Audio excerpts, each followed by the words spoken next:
Hello, good morning, all of you. How are you all?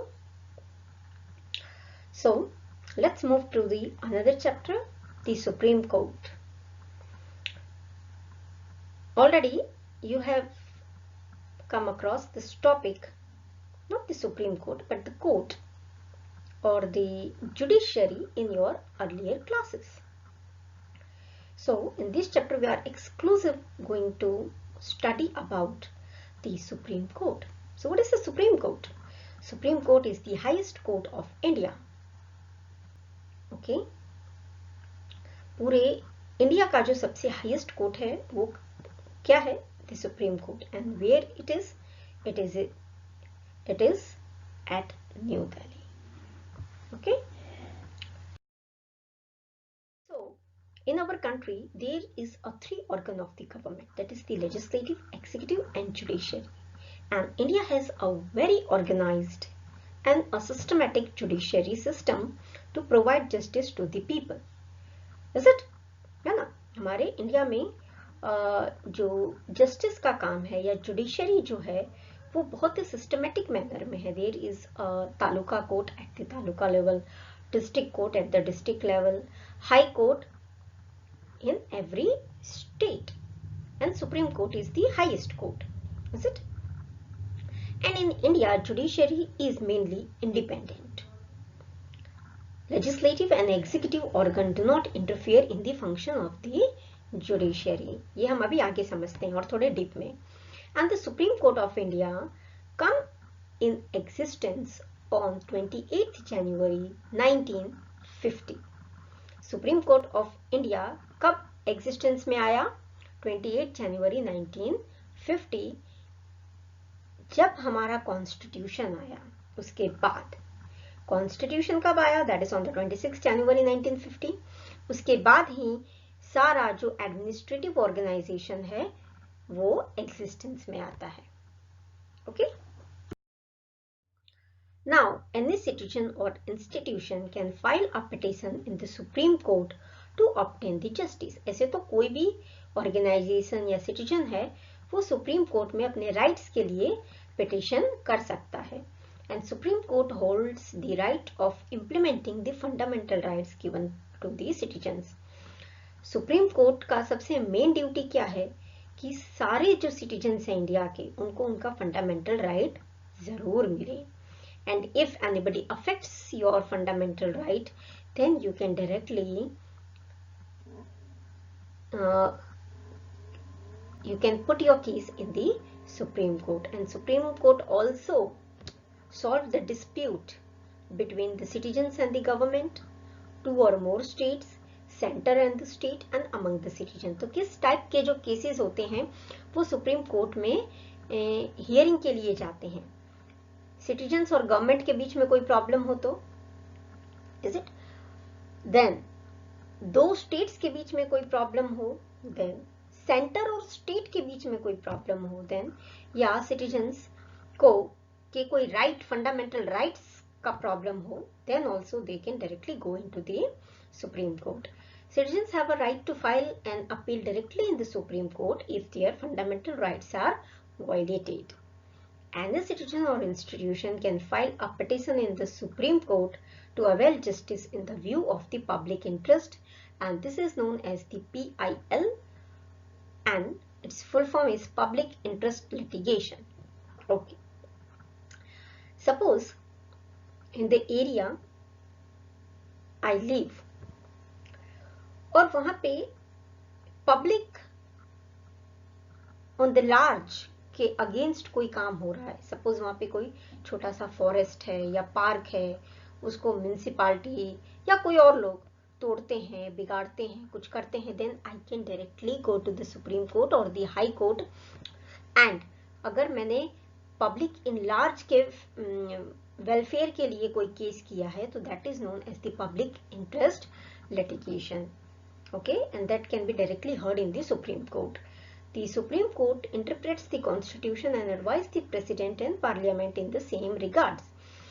अभी जो parliament का काम है वो क्या है? लॉ बनाने का. Is it? कोर्ट का काम क्या है कि institutions and citizens all should follow that law, and if they don't follow, they punish them. Is it? अभी पार्लियामेंट ने कोई लॉ बनाया तो वो लॉ का को इंटरप्रेट करना. What is the meaning of the interpret? Interpret means उसको समझना, एक्चुअली उसका मतलब क्या है. वो काम कौन करता है? Supreme court.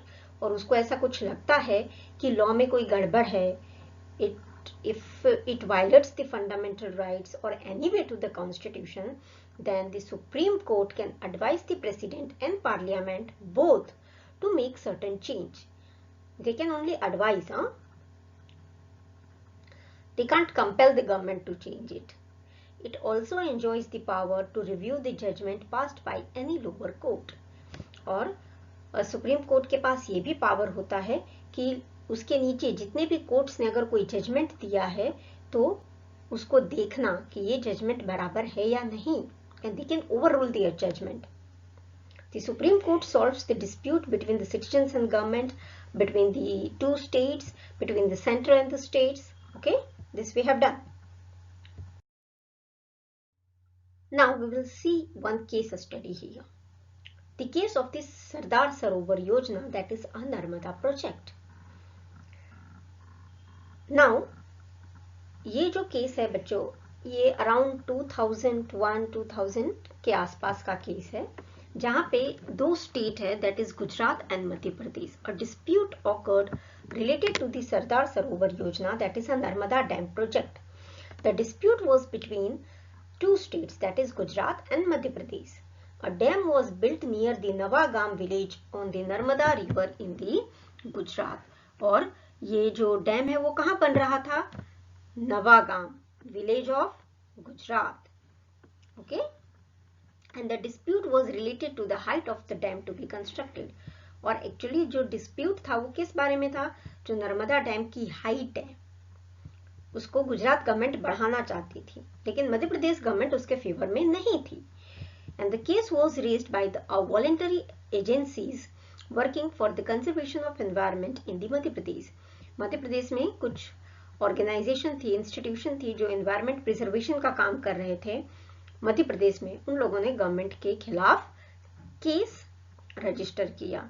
As per the agency, if the height of the dam was increased, the tribal living around the dam would have to migrate from that place, and this would violate their fundamental right. देखो ये जो organisation है जो environment के लिए काम करती है वो भी जो सुप्रीम कोर्ट चाहती है तो क्या बोलती है कि वहाँ जो ट्राइबल्स रहते हैं नवागाम में उनका फंडामेंटल राइट है वहाँ रहने का, क्योंकि वो तो बरसों से उधर ही रहते हैं, तो उनका फंडामेंटल राइट का वायलेशन हो रहा है. That's why they should not increase the height of the dam. Okay, this was the case. Let's see what the verdict is given. On the 8th March 2006, और 8th March 2006 को supreme court इसका verdict किसके favour में देती है? गुजरात के favour में. It said that the height of dam should be increased so that the water requirement of the increasing population of Gujarat can be met.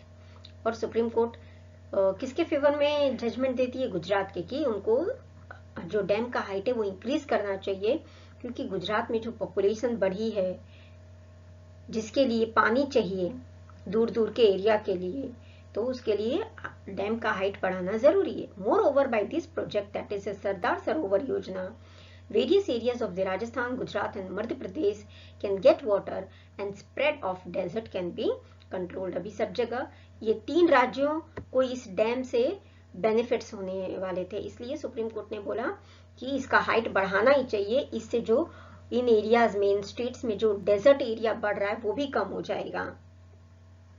And also the tribals whose fundamental right will be affected and the problem they face will be taken care by shifting them in some other location. अब जो tribals हैं उनको किसी और location पे, कोई और जगह पे शिफ्ट कर दे तो उनका ये प्रॉब्लम सॉल्व हो सकता है, लेकिन पानी का प्रॉब्लम है वो ज्यादा डेंस है, इस वजह से जो डैम का हाइट है वो इंक्रीज करना चाहिए. And that's how the judgement और the verdict get in the favour of the Gujarat. Now what is the conclusion out of this? Thus the Supreme Court actively solved the case between the two states, that is Gujarat and Madhya Pradesh, and the construction of the Narmada Dam project is over now.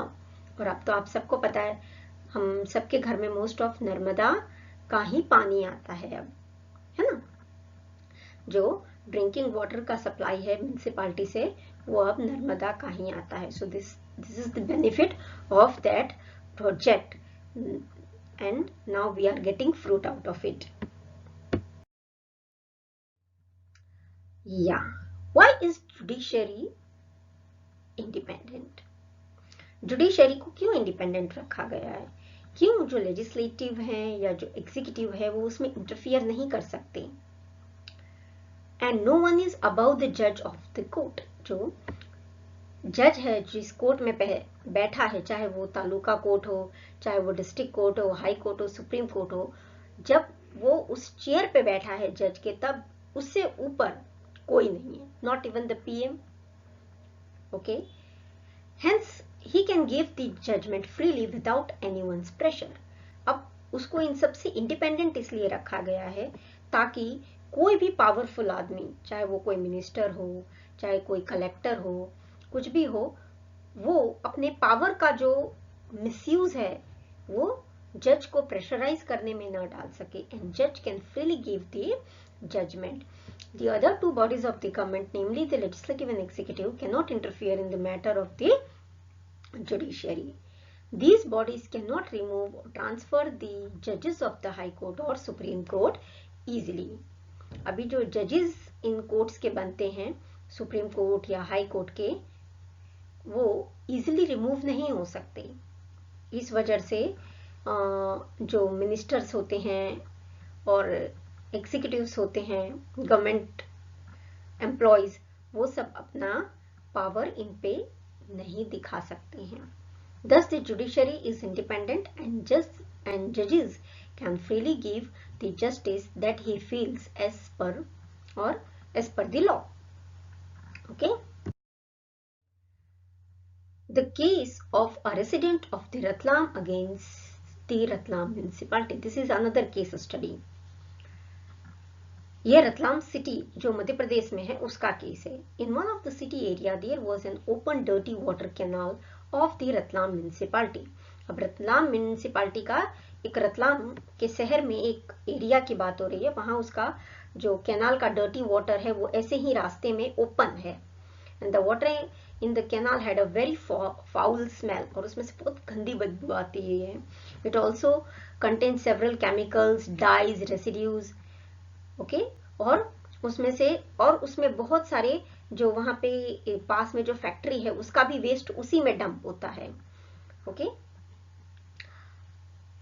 Eight one end of the canal the passersby used to urinate and excrete. और उस canal का जो दूसरा side होता है उसमें वहां से कोई भी आने जाने गुजरने वाले जो लोग हैं, they use to excrete and urinate. उसको बाथरूम की तरह यूज करते हैं. Okay, and due to this problem the canal had become a breeding center of the mosquito. क्योंकि जहाँ बहुत गंदगी होती है वहाँ मॉस्किटोज होते ही हैं. The state health department also could do nothing to solve this issue. और जो हेल्थ डिपार्टमेंट है म्युनिसिपालिटी का, वो भी इस प्रॉब्लम को सॉल्व करने के लिए कुछ नहीं करते हैं. तो उस एरिया का एक जो लोकल रेसिडेंट होता है, उस एरिया में रहने वाला, वो इस प्रॉब्लम से बहुत तंग हो जाता है. Okay, and then he decided to file a case. They submitted several applications both to the health department and as well as to the municipality, but problem didn't get solved, and finally the resident took the case to the taluka court. Now we will see what happened. See, so the resident, as it was a civil case, so they first moved to the taluka court. And what was the judgment?